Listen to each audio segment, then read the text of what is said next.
Hi everybody. So in this video, we're going to look at arithmetic sequences. So a sequence that increases or decreases by a constant amount each time is called an arithmetic sequence. So if we look at, for instance, the 3 times tables, we have 3, 6, 9, 12, and so on. Because this increases by a constant amount, 3 or positive 3, then this is an arithmetic sequence. And if we consider a different sequence, it starts at 10 and then 8, 6, 4, and so on. And this is also arithmetic, because now it is decreasing by a constant amount. So these are two examples of arithmetic sequences. In example 1, we've been told the first term of an arithmetic sequence is A, and the constant difference is D. And we've been asked to find the first 5 terms of the sequence. So if our first term is A, and the constant difference is D, then we're adding D onto our first term. So our second term becomes A plus D. And because this D is constant, we add it again, and then we get A plus 2D. And then so on, A plus 3D, A plus 4D. And these are the first 5 terms of this arithmetic sequence. And we've been asked to find the nth term. So can you see that the A is constant throughout? So the nth term of our sequence will have an A in it, and then when n is equal to 1, we have no d's. When n is equal to 2, we have 1d. When n is equal to 3, 2, and n is 4, 3, and so on and so on. So what we're doing here is 1, take away 1 to make 0, 2 take away 1 to make 1d, 3 take away 1 to make 2d's.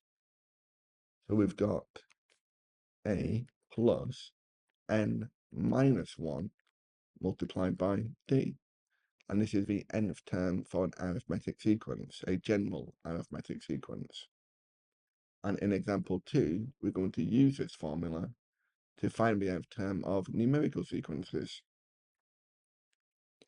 Okay, so for example 2, we've been asked to find the 25th term of these arithmetic sequences using the formula we just derived. So if we want to find the 25th term, we'll say that for A, U25 will equal the A value, which is our first term, 7, plus n minus 1, but n is 25, so this will be 24 times d, and our d value is positive 4. So we'll multiply this by 4, and this becomes 103. For question B, we've got U25. We know A is 80 times n minus 1, so 24, times D. Now our common difference is negative 6. We can work this out on our calculators and we get negative 64. And for question C, the 25th term will be our first value, a 7h, plus 24 times the common difference, which is negative 6h. And this becomes 7h minus 144h, which is minus 137h. So this will be our 25th term. Okay, so in example 3, we're going to look at how we can use arithmetic sequences to generate a pair of simultaneous equations. Okay, so in example 3, we're told that the second term of an arithmetic sequence is 8, and the 10th term is at 47. We've been asked to find the first term and the common difference, and then for part B, find the 50th term of the sequence. So if we start with the second term, this is when n is equal to 2. And when n does equal 2, our sequence is 8. So what we'll say is u2, our second term in the sequence, will be equal to a plus n. And this n is given as 2. minus a 1 is just 1 times d, so a plus d. And we know that u2 is giving us 8. So we have 8 plus AD. And then we're told that for the 10th term, and this is when n equals 10, the term is 47. So u10 will be a plus n minus 1, 10 minus 1 is 9, times d.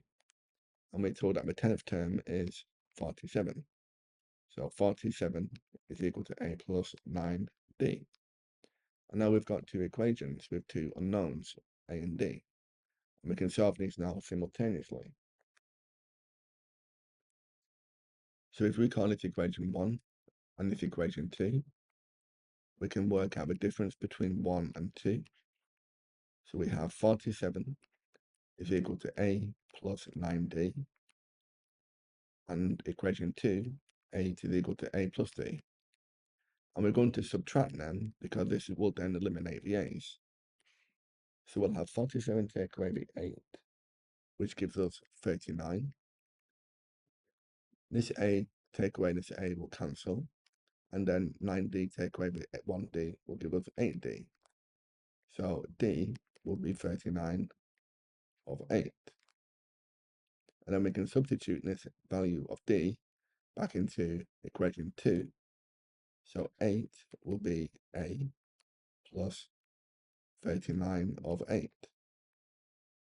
If we multiply everything by 8 to cancel out this division, we get 64 is equal to 8a plus 39. We'll move a 39 to the left-hand side. So we get 25 is equal to 8a. We'll divide both by 8. So a is 25 over 8. So now we have a and we have d. We can work out the 50th term of a sequence. This will be u50 will be a 25 over 8 plus n minus 1, 50 minus 1 is 49, multiplied by d, 39 over 8. And we can work this out on a calculator, and we get 242. Okay? Let's try one more question. Okay, so in example 4, we've been given the first three terms of a sequence, 4a plus 7, 30, and 3a plus 4. And we've been asked to work out the value of a. So because it's an arithmetic sequence, we know the common difference will be the same between the 4a plus 7 and the 30, and the 30 and the third term, 3a plus 4. So we can work out this d as 3a plus 4 minus the 30. This will equal d. We can also work out this d. This will be 30 minus 4a plus 7. And because we know that d is the same in both equations, we can equate the left-hand sides. So we know 3a minus 26 is equal to 37 minus 4a. Now we can move these negative 4a's to be left-hand side, so 7a, and the negative 26 to be right-hand side, which gives us positive 63. We can divide both sides by 7, so a will equal 9. Okay? Well, thank you very much for watching, and I hope that's given you a clearer idea on how to work with arithmetic sequences. If you did find that helpful, please like and subscribe, and you can download the full lesson and worksheet from my website, mrmathematics.com. There's a link in the description below. Thanks again, and take care.